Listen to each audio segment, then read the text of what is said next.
से मेरी ख्वाहिश रही है कि मैं तुम्हें रेड साड़ी में देखूं। रेड कलर और साड़ी तुम पर बहुत सूट। की मौत के बारे में तुम क्या जानते हो? मतलब तुम्हें असफन ने कुछ नहीं बताया? उन्हें इस बारे में क्या पता? आपके दिल में पहले भी अनाइसा थी और आज भी अनाइसा ही है।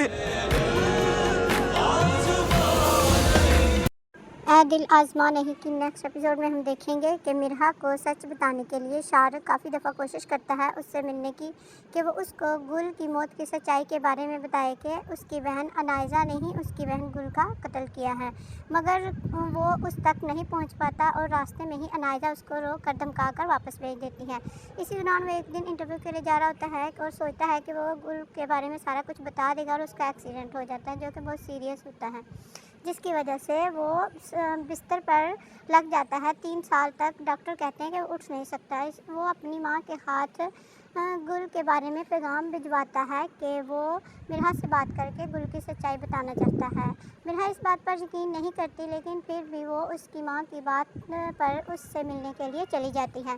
लेकिन जब वो शारिक के घर जाती है तो शारिक उसको सारा कुछ सच बता देता है कि कैसे गुल की मौत हुई थी और कैसे उसके सारे सबूत अनाइजा ने कब्ज़े में रख कर डिलीट कर दिए हैं ताकि उस पर किसी किस्म का कोई शक ना हो। अब जब अनाइजा के बारे में मिरहा को ये सब कुछ पता चलता है तो दूसरी तरफ अनाइजा की प्लानिंग जो होती है असफंद को हासिल करने की, वो उसमें कामयाब होना शुरू हो जाती है। वो असफंद को ये समझती है कि शायद असफंद उसकी बातों में आ गया है और उसकी तरफ माइल होना शुरू हो गया, मगर ये असफंद की प्लानिंग होती है कि वो अनाइजा का चेहरा मिरहा के सामने लाना चाहता है, क्योंकि उसने मिरहा को काफ़ी दफ़ा समझाया होता है कि अनाइजा तुम्हारे साथ डबल गेम कर रही है, इसके ऊपर ट्रस्ट ना करो। मगर अनाइजा के ऊपर वो ट्रस्ट करती है और ना सिर्फ मिरहा ट्रस्ट करती है बल्कि उसे अपने घर में रखती है, अपने बिजनेस में हर जगह पर उसको सारी इम्पोर्टेंस देती है जिसकी वो हकदार नहीं होती, जिस पर उसकी फुफ्फो और उसका हस्बैंड जो है असफंद उसको काफ़ी दफ़ा समझाते हैं, लेकिन वो किसी की बात नहीं सुनती।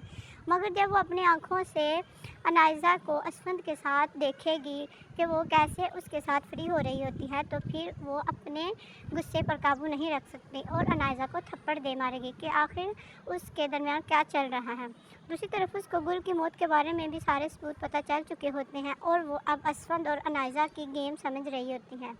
वो सोचती है कि शायद असफंद उसको बेवकूफ़ बना रहा है और उसने अनाइजा को बचाने के लिए मुझे ये सारी बात नहीं बताई कि मैं अनाइजा के ख़िलाफ़ कोई स्टेप ना ले लूँ। शायद असफंद अभी भी अनाइजा को पसंद करता है, जिसकी वजह से अब असफंद और मिरहा दोनों के दरमियान गलतफहमी शुरू हो जाती है, जो कि अनाइजा का मेन मकसद होता है, जिसमें वो कामयाब हो जाती हैं।